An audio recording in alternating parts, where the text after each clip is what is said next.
Hi everyone, welcome to Ammu Simple Maths for Class 10 CBSE Mathematics. This is Amudavalli, your Maths teacher.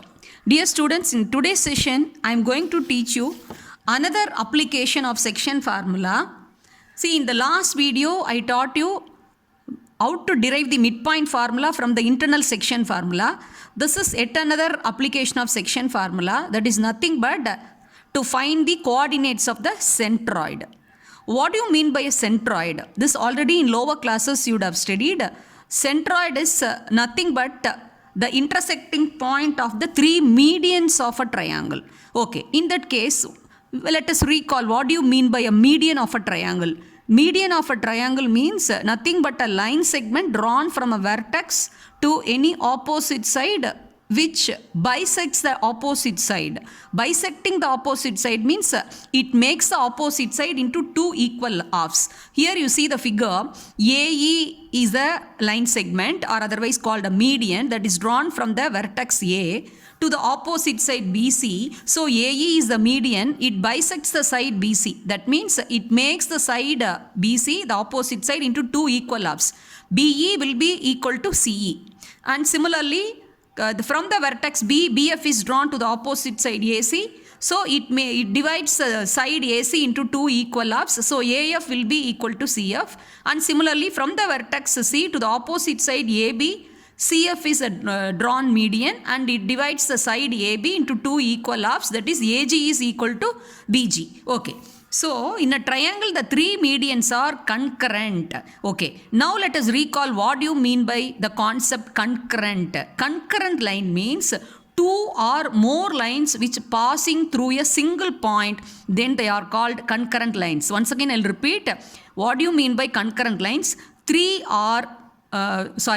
or more lines which passes through a single point, then they are concurrent lines. So in this juncture, you please recall what you mean by collinear points. Always students, they will confuse with collinear points and the concurrent lines. Collinear points means three or more points lie on a single line. Then the points are called collinear points. If three or more points are lying on the same line, they are said to be collinear points. Whereas two or more lines passing through a single point, then those lines are called concurrent lines. So these, in a triangle, all the three medians are passing through a single point. That concurrent point is nothing but called as centroid. So centroid is the concurrent point of the three medians of a triangle. Okay. Then how the section formula is applied here to find out the coordinates of the centroid. See, each median is getting divided by the centroid into two sections. See, if you take AE, this P is a centroid with the coordinates x and y. So, this it's getting divided in the ratio 2:1. Same way, BF also divides the median into the centroid P divides the median BF 2:1. So all the three medians are getting divided in the ratio 2:1. That is M1 is 2 and M2 is 1.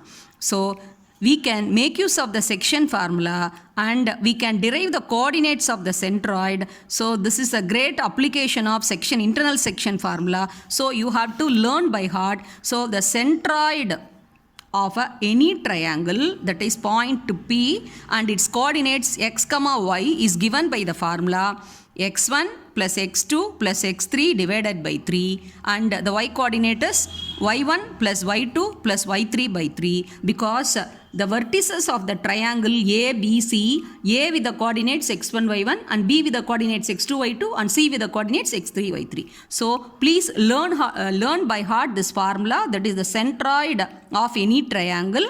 It is denoted by the point P, x, y is given by the formula, that is x coordinate or abscissa is given by x1 plus x2 plus x3 divided by 3. That is average of all the three x coordinates of the vertices of a triangle, and similarly the average of all the ordinates of the three vertices of the triangle. So this constitute the coordinates of the centroid of any triangle. I hope this video is really useful. So this is a very important application of section formula. Making use of this application, making use of the coordinates of the centroid, you can solve many problems, even Hart's question also in the chapter coordinate geometry. Thanks for watching. Thank you, students.